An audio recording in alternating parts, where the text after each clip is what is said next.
जी sir. भाई सभी साथियों को राम राम।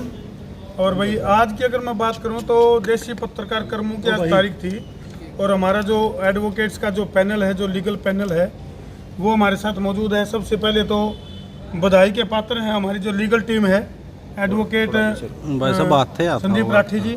भाई साहब बहुत बहुत धन्यवाद, क्योंकि बहुत बड़े सवाल थे कई सारे जो मुंह भाई खड़े थे। भाई आज करमू भाई की आज तारीख थी, सुनवाई थी, तो बेल लगाई गई, क्या उसमें जो है बेल मिली कि नहीं मिली, क्या करमू जेल तक बाहर आओगा कि भीतरे रहोगा, कई सारे सवाल हैं और उनके जवाब आज तक तो हम तो जवाब मांगा करते, लेकिन आज जो है वो एडवोकेट साहब हैं और इनकी जो पूरी की पूरी टीम है, उनसे आप जवाब मांगो कि भाई किस तरह की जिले चली है अंदर और किस तरह का माहौल रहा है। और करमू भाई जो जेल में है कई दिनों से, लगभग उनको हिरासत में लिया गया था 19 तारीख को, और आज तारीख कितनी हो गई, 28 जी। 28 तारीख तक जो है करमू भाई केवल इस कसूर में बंद हैं। अभी जस्टिस की आवाज़ उठाई थी उन्होंने, कसूर सिर्फ इतना था जी। तो उस कसूर की क्या 66 ऐप बना है कि नहीं बना है, वो हमारा जो पैनल है वो बताओगे। जी वकील साहब बताइएगा, क्या पूरा क्या मामला था और किस तरीके से धारा लगाई गई थी, क्या इसके पीछे किस तरीके जो है कुछ अलग मंसूबे थे। आप सभी को, अभी सभी दर्शकों को मेरा नमस्कार।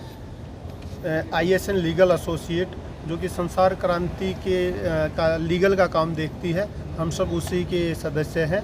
एक मनोज कुश जी हैं, वो आज अभी हमारे पास, उनको कुछ ज़रूरी काम था, वो चले गए हैं।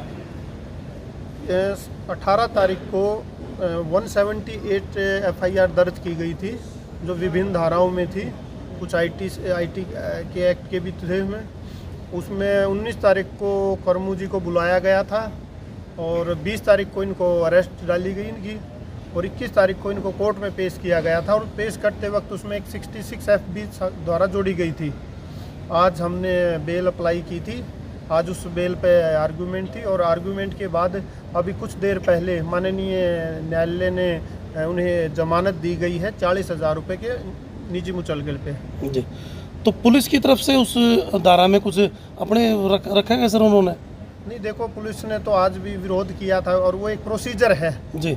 पुलिस कभी ये नहीं कहती कि बेल दे दीजिए। एक आर्गूमेंट हुई, माननीय न्यायालय ने सभी के आर्गूमेंट, एक घंटे के लगभग आर्गूमेंट चली, उसके बाद सभी दोनों पक्षों की आर्गूमेंट्स को सुन के ऑर्डर रिजर्व कर लिया था। आफ्टर लंच उसे प्रोनाउंस किया गया है। जी, तो एक देसी पत्रकार, क्योंकि वो अपने देसी अंदाज में पत्रकारिता करते हैं, लोगों की ज़रूरतें पूरी करते हैं, जहाँ कोई नहीं अड़ता वो अड़ते हैं, तो इस तरीके से जो है उनका एक अपना तरीका है करने का। तो क्या ये धारा बनती थी या फिर जानबूझ के लगाई गई थी? देखिए, ये धारा बिल्कुल भी नहीं बनती थी और एक फंडामेंटल राइट्स का और एक प्रोसीजर जो होता है उसका कहीं वायलेशन हुआ है, बिल्कुल हुआ है। हमने न्यायालय, माननीय न्यायालय में भी ये बात रखी है। उनको पहले नोटिस दिया जाना चाहिए था, उनको बुलाना चाहिए था, उनका रिप्लाई लेना चाहिए था, और उसके बाद शायद 66 जो टेररिज्म की है वो तो बिल्कुल भी कहीं भी नहीं बनती थी उसमें, शायद इसीलिए कि एक ज़्यादा दिन वो जेल में रह सके, इसी वजह से, इसी मेरी अपना मानना, इसी मंशा से धारा लगाई गई थी। करनाल में भी ऐसा हुआ। करनाल में जो कनेक्टर थे, ड्राइवर थे, बेचारे 15-20 दिन से जो है लगे हुए थे अपनी मांगों, उनकी कोई सुनवाई नहीं कर रहा था। करमू ने जाकर के उनकी सुनवाई करवाई। वो बूढ़े बुजुर्ग जिनकी पेंशन जो बिल्कुल एंड पॉइंट पे थे, उनको कुछ सुनने वाला था, उसके बावजूद भी वहाँ भी एक जो पर्चा दर्ज कर दिया कि भाई आपने उसके खिलाफ जो है सरकारी काम में बाधा डाली है। हाँ जी, बिल्कुल। हमारे संज्ञान में एक मामला आया है कि FIR और दर्ज की गई है, अभी पूरे तथ्य नहीं आए हैं, और जो आज जमानत हुई है उसका भी एक डिटेल ऑर्डर नहीं आया है, तो उसको पढ़ने के बाद ही हम और कुछ उस पर कहेंगे। और बाकी अभी प्रवीण शर्मा जी जो हमारे साथी हैं, ये आगे ये बताएंगे आपको इस डिटेल। जी नमस्कार। जी वकील साहब, तो वकील साहब किस तरीके से देखते हैं जो ये वाक़या हुआ है? एक देसी इस प्रकार की धाराएं लगाना कहीं ना कहीं ऐसा लगता है कि फोर्थ पिलर ऑफ डेमोक्रेसी के ऊपर आघात पहुंचाना है। कहीं साफ मंशा नहीं थी पुलिस प्रशासन की, धाराएं गलत तरीके से लगाई। सॉफ्ट कॉर्नर देखा गया पत्रकारों को भी, ये एक नहीं है या इनकी संख्या कम है, तो एक अच्छा खास बात ये है 30-35 लोगों के ऊपर भी पर्चा दर्ज है, लेकिन कर्मों को टारगेट बनाया गया, भाई कर्मों को बिठा लो सब सीधे हो जाएंगे, ऐसी स्थिति बनाई गई थी। कई बार पुलिस प्रशासन अपनी सीमाओं को लांघ जाता है। जब पुलिस प्रशासन अपनी सीमाओं को लांघ जाता है तो तभी हम अपने राइट्स को लेने के लिए न्यायालय के दरवाजे पर आते हैं। जी। और न्यायालय हमेशा ही न्याय करता है, जैसा कि आज हुआ है। और करमू भाई की बेल मंजूर हो गई है, तो पुलिस की मंशा जो है वो दिखाई दे ही गई। क्या माननीय न्यायाधीश ने उनसे पूछा कि क्या सोच करके लगाया ये? हाँ, माननीय न्यायाधीश ने काफ़ी सख्त लहजे में उनसे पूछा कि इस प्रकार की जो धारा 66 FIT एक्ट की, जिसको साइबर टेररिज्म कहा जाता है, वो क्यों लगाई गई। जी जी। वो उसके पास में कोई जवाब नहीं था, IO साहब के पास में इस केस का। और फिर न्यायालय ने यह भी पूछा कि अब आपने लगा दी थी तो हटाई क्यों गई। जी। हटाने वाला भी कोई उसके पास में कोई तथ्य नहीं था। जी। तो कहीं ना कहीं उनकी मंशा तो ऑनरेबल कोर्ट को भी समझ में आ गई, जी। और ऑनरेबल कोर्ट ने इसलिए उनको काफ़ी चेतावनी भी दी है कि इस प्रकार की धाराएं बगैर फैक्ट्स वेरीफाई किए नहीं लगानी चाहिए। दूसरे लोगों की लड़ाई लड़ते रहते हैं, सुबह घर से निकलते हैं, ये नहीं पता कहाँ को जाना और कहाँ को आना है, लेकिन आज खुद जो है चक्रव्यूह में डालते हैं। तो आप लोग किस तरीके से सोचते हैं भी आगे यदि कुछ ऐसा होता है तो आप पत्रकारों की सहायता करेंगे? आपसे उम्मीद लगाई जा सकती है? जी बिल्कुल, हम भी पत्रकारों की सहायता करेंगे। और कोर्ट्स बैठी हैं, कोर्ट है पूरे रोहतक के अंदर, पूरे शहर के अंदर, पूरे भिवानी के अंदर, पूरे स्टेट के अंदर। तो कोर्ट्स प्रोटेक्ट करेंगी राइट्स, जितने भी राइट्स हैं जो भी पत्रकारों के, उन राइट्स को प्रोटेक्ट करने के लिए ऑनरेबल जजेस बैठे हुए हैं, और ज़रूर कहीं ना कहीं इन राइट्स को बचाया जाएगा। जी। एक मैसेज मैं थोड़ा सा देना चाहूँगा जितने भी अपने पत्रकार साथी हैं, क्योंकि देखो कहीं ना कहीं डायरेक्ट इनडायरेक्ट इसमें कौन इन्वॉल्व है, अभी इस चीज़ का तो हम कोई खुलासा नहीं कर पाएंगे, लेकिन कहीं ना कहीं पत्रकारों की आवाज़ को दबाने का जो ये प्रयास किया गया है, पत्रकार साथियों से एक अपील मैं ज़रूर करूँगा कि भाई दबना नहीं है, दबना नहीं है। अगर कहीं भी अन्याय है तो न्यूज़ सोच कर, अगर भाई करमू भाई को जेल होगी, और भाई कोई भी पत्रकार साथी न्यूज़ सोचे अगर भाई अब हमने जस्टिस के लिए आवाज़ उठानी बंद कर देंगे, या फिर अब घर में दुबक के बैठ जाएंगे या कोना में बैठ जाएंगे, तो या बैठने की जरूरत को नहीं, क्योंकि माननीय न्यायालय के ऊपर पूरा हमें भरोसा है, एडवोकेट्स है, ब्यूरोक्रेट्स है, इनके ऊपर हमने पूरा भरोसा है। अगर भाई ये अपनी जो जंग है, अपनी जो लड़ाई है, उसको बहुत ही बखूबी, बहुत ही टेक्निकल तरीके से उन चीज़ों के ऊपर वर्क करके, बाकायदा पूरा प्रॉपर तरीके से एनालाइज करके जब इन चीज़ों के ऊपर पहुँचे हैं, और माननीय न्यायालय ने जो आज नतीजा दिया है वो कहीं ना कहीं एक स्टेप, एक कदम है उस जस्टिस की तरफ। अगर भाई जो लोग, चाहे वो इन्फ्लुएंसर है, चाहे कोई वो पत्रकार है, चाहे वो कोई आम आदमी है, वो सोशल जस्टिस की आवाज़ उठा सका है। थोड़ा सा भी घबराने की जरूरत नहीं है कि भाई आप लोग नहीं सोचो अभी करमू के लबेरन क्या हो गया, करमू तो जो है रीढ़ की हड्डी थी, उसको तोड़ने की प्रयास किया गया है और उसको जेल में डाल दिया गया। तो ये और कोई पत्रकार साथी, क्योंकि थोड़ा इस तरह का माहौल हमने देखने में आया, पिछले साल में 4-5 ऐसे हो चुके हैं। बिल्कुल, और भी कई सारे पत्रकार साथी हैं जिनके ऊपर इस तरह से मुकदमे दर्ज हुए हैं। तो पत्रकार साथियों को एकजुट होकर, और इसके लिए हमने खड़ा भी होना चाहिए, और एक दूसरे के साथ मैं एक बात और एक कदम और बढ़ कर कहूँगा कि जो निजी मामले हैं अपने पत्रकारों के आपस के, चाहे वो इनकी बात करें, एडवोकेट्स की भी अगर मैं बात करूं, इनकी भी आपस में क्या पता नहीं थी, ये जो एक साथ खड़े दिखाई दे रहे हैं, ये खड़े, उसके किसी बात पे इनकी वैचारिक मतभेद हो जाए, लेकिन इनसे सीखने की बहुत बड़ी चीज़ है कि एडवोकेट्स के ऊपर जब कोई बात आवे है, जैसे कल की अगर मैं बात करूं तो कल पूरे हरियाणा में वर्क सस्पेंड था कोर्ट का, पूरे हरियाणा में। कारण सब ने पता है, एक वकील के ऊपर मामला दर्ज हुआ, जिसकी वजह से पूरे के पूरे हरियाणा के वकीलों ने वर्क सस्पेंड कर दिया। तो सभी पत्रकार साथियों से मैं एक बात कहना चाहूँगा, जब भी किसी पत्रकार साथी के ऊपर आँच आवे है, तो जिस तरह से वकील साथी एक दूसरे के लिए खड़े हो जाए हैं और वर्क सस्पेंड तक का नौबत आ जाए पूरा दिन, तो आपन अभी कुछ न कुछ ऐसा करना पड़ेगा, जिब जाकर बात बनेगी।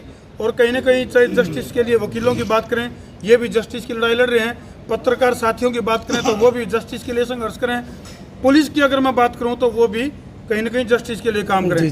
गलती किसी पे भी हो सके है, गलती पुलिस पे भी हो सके है, गलती पत्रकार पे भी हो सके है, गलती नेता पे भी हो सके है, किसी पे भी हो सके है, तो उस गलती को सुधारते हुए कदम आगे बढ़ाने चाहिए, और जस्टिस की आवाज़ उठाना कुछ भी गलत नहीं है। तो मैं एक बार फिर जो एडवोकेट्स का जो पैनल है, मनोज कुश के साथ साथ सभी साथी जो खड़े हैं, मौजूद हैं, उन सभी का बहुत बहुत धन्यवाद दूंगा कि लोकतंत्र को बचाने के लिए एक कदम जो हमने एक सफलता की तरफ, देखो हालांकि अभी पूरी चीज़ें बाकी हैं, अभी और जो साथियों के ऊपर भी मुकदमे दर्ज हैं वो भी हमने पूरी तरह से निरस्त करवाने हैं, वो भी इन्हीं की मदद से होंगे, आप लोगों की मदद से होंगे, या जितने भी सोशल मीडिया पर जो लोग जुड़ रहे हैं, जिन्होंने जस्टिस फॉर करमू की मुहिम चलाई है, जिन्होंने आवाज़ उठाई है कि भाई एक शोषित वंचित असहाय दुखी लोगों की आवाज़, जो पत्रकार साथी केवल करमू नहीं, और जो पत्रकार साथी भी आवाज़ उठाए हैं, उनकी आवाज़ उठाने का काम जो सोशल मीडिया पर जो लोग कर रहे हैं, उन सब का भी बहुत बहुत धन्यवाद। और भाई इस प्रकरण में जिसमें कि कर्मों की गिरफ्तारी हुई थी, मनीषा बिटिया की जो हत्याकांड की गुत्थी मतलब जो उलझी पड़ी है, तो उसमें जिन लोगों ने भी जस्टिस के लिए ढाणी लक्ष्मण में जाकर आवाज़ उठाई, उन सब का भी दिल से धन्यवाद है कि इस मिशन में वो अब तक बढ़ चढ़ कर आगे खड़ी रही। वकील साहब, आप तो जैसे धर्मो तो साथ भी नहीं थे, वहाँ मौके पर नहीं थे, इनको भी जो है उस दायरे में डाल दिया गया।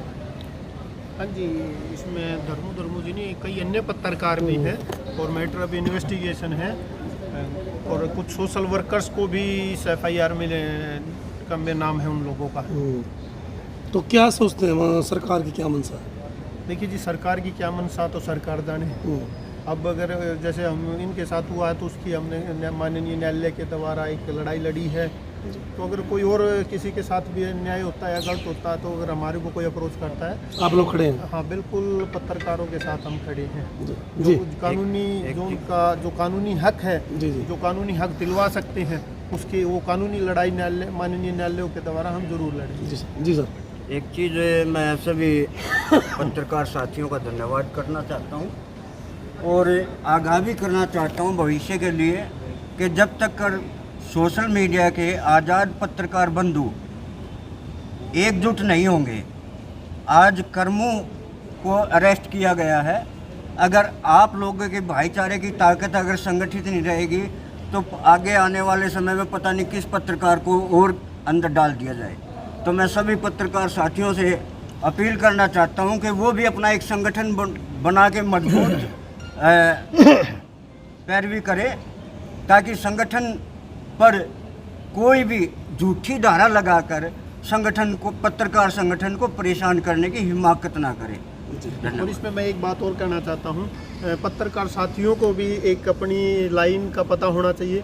कई बार पत्रकार साथी भी उस लाइन को क्रॉस कर जाते हैं, थोड़ा सा बिल्कुल। तो इस विषय पे भी एक मंथन होना चाहिए। जी सर, जी।